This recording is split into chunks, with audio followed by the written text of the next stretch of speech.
Hi, John Dick here, philanthropist, urging you to save the noble lemming. Okay, now that we've sorted out the important stuff, let's talk about wetness in Scum. Now, before you just go and wet yourself, there's a few things you should know. So I'm going to jump right into this video blog. So, what's different between Scum and other survival games when it comes to getting wet? Let me explain it by examining this sharp-dressed young man. It's easy to see that he's fully capable of surviving almost anything that nature can throw at him. The secret of his success is multiple layers of clothing that Scum supports. Each piece of cloth has important properties like heat insulation, armor, inventory slots, and finally, there's a wetness property. All of these parameters are defined by material, meaning that a flannel shirt will perform differently than a leather jacket. As you can see from the inventory perspective, there are groups of layers per body region. The top group is assigned to the character's head, the middle one covers the torso area, while the bottom part is for legs and feet. By stacking layers of clothing, you combine their parameters in the same way you would do in real life. When it comes to layered clothing, your grandma was right. It helps you to adapt to any weather condition possible. So how can you get wet in the game? The most obvious way is by sweating. While performing tasks, the body will heat up. In an attempt to cool you down, the body responds with perspiration. This kind of moisture is propagated from the inside out and also causes additional fluid loss or dehydration. The next way is the impact of the weather. To avoid getting wet in rain, try to find a dry spot fast, or wear at least some water-resistant gear. Being drenched in the rain during cold weather will impact the immune system and your character will probably get sick. In the following example, you can see twin brothers on their way to the beach. Adolf on the left is wearing standard military-issued tactical jacket, and Desmond on the right has his all-time favorite olive raincoat. They both have several layers of the same clothes beneath the outer layer. If you take a closer look at the inventory, you might notice that each item has its own weight listed in the top right part of the icon. The same value is also shown with green-colored font so that it can be tracked more easily. All other inventory slots are empty because both brothers forgot to take their inflatable swimming arm bins with them to the beach. Luckily for them, they won't drown because the rain will come again, falling on their heads like a memory. As the rain starts to pour down on these poor guys, their clothes will start to absorb the water and become wet. If we speed up the time, you'll be able to see the impact of rain on the different layers of clothing much better. Carefully examine the green numbers. As expected, the tactical jacket gets wet relatively quickly, along with the backpack, pants, and shoes. Increasing values in green actually represent the amount of water that has been absorbed by clothes and gear. On the right, Desmond is doing much better.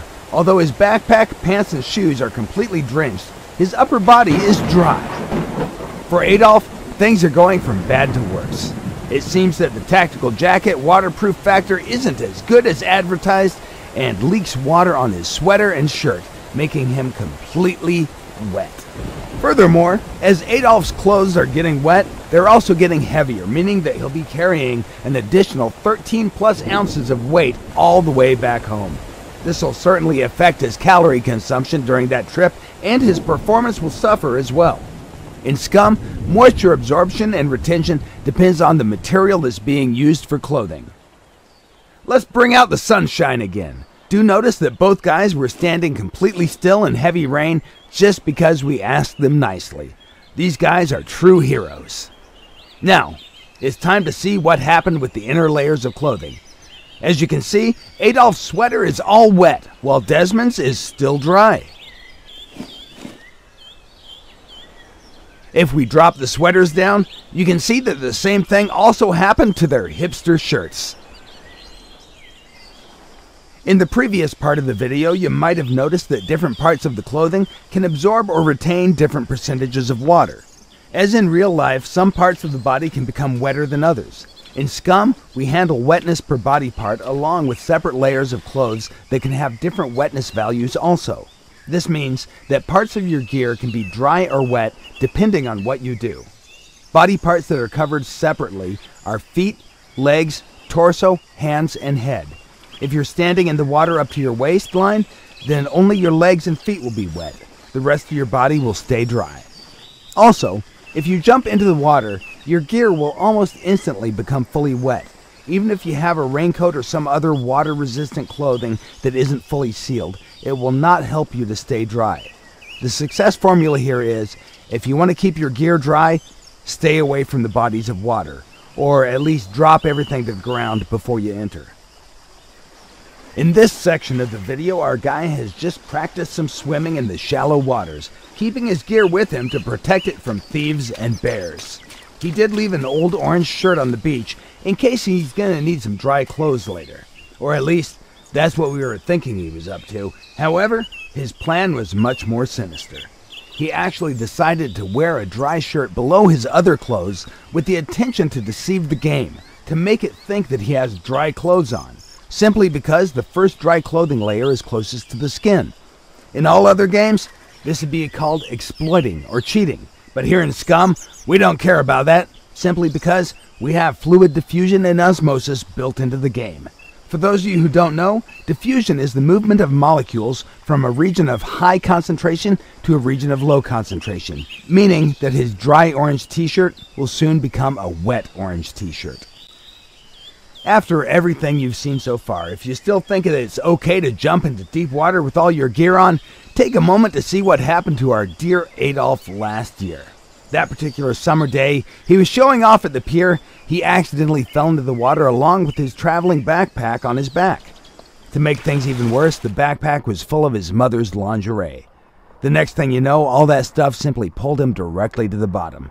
The only way to survive in this kind of situation is to drop excessive weight until the buoyancy pulls you up. The amount of gear that your character can carry while swimming largely depends on your swimming skill and stamina. Sooner or later, you'll become tired and most likely you'll sink. It's as simple as that. Now, let's talk about ways of drying your stuff off once it becomes wet. The easiest way to dry your clothes is by using the heat of your body in combination with the air temperature and wind. This is particularly useful during the summer when wet clothes keep you cool and safe from the excessive sweating and dehydration. Also, it's good to know that if you keep moving, your body will get warmer and you'll dry your clothes faster.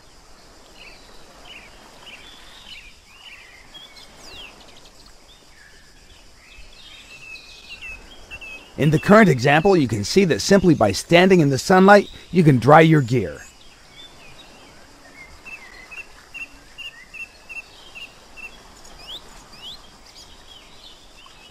Also, you can see that the helmet has dried much faster than the backpack because they're different materials.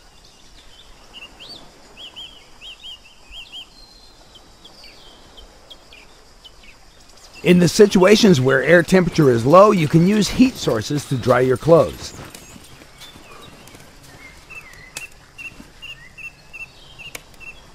How fast something will dry depends on many factors, such as the material type.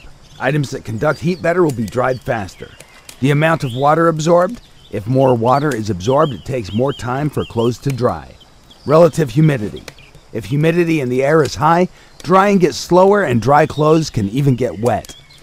Wind helps a lot in drying by carrying the water vapor away, preventing any concentration of moisture on the clothes.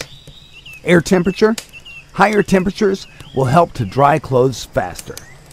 Then the number of wet layers stacked. Keeping wet clothing stacked on you is bad, and it slows down the drying time significantly. In the current example, the player is using fire as a heat source to dry his clothes. Notice how the distance from the fire source influences the speed of his drying clothes.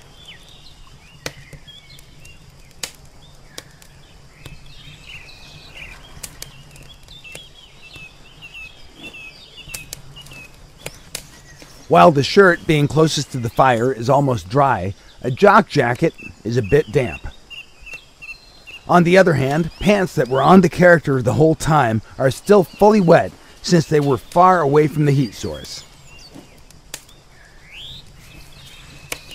To reduce drying time, keep your wet clothes spread near the heat source. Also, if you don't have any spare dry clothes, make sure not to freeze to death while waiting for your clothes to dry. Okay, for now, this is more or less everything you need to know about wetting yourself in Scum. All that you've seen is still a work in progress and is subject to change. In the future, we plan to improve things even more, add some new ways of getting wet, but you can also find your own ways by being a creative player. We hope that you've enjoyed watching this video. Be sure to follow Scum on Steam, Facebook, Twitter, and our development blog, www.scumgame.com.